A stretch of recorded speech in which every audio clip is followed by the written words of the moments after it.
হাজার বছর ধরে আমি পথ হাঁটিতেছি পৃথিবীর পথে।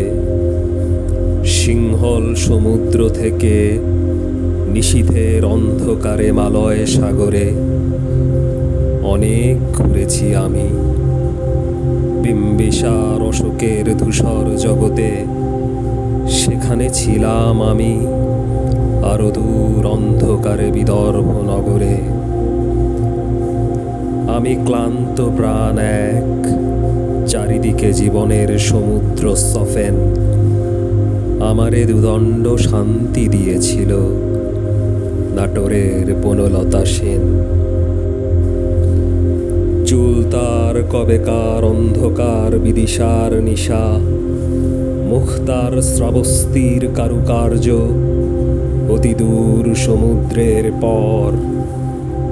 হাল ভেঙে যে নাবিক হারায়েছে দিশা, সবুজ ঘাসের দেশ যখন সে চোখে দেখে দারুচিনি দ্বীপের ভিতর, তেমনি দেখেছি তারে অন্ধকারে।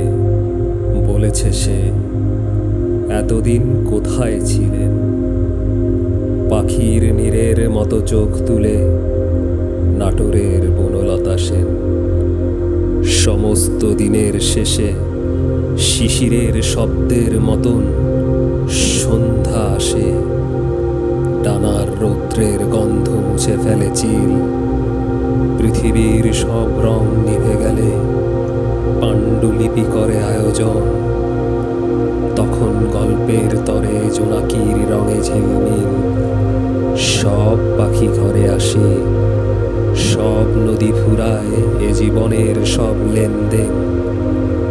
থাকে শুধু অন্ধকার, মুখোমুখি বসিবার বনলতা সেন।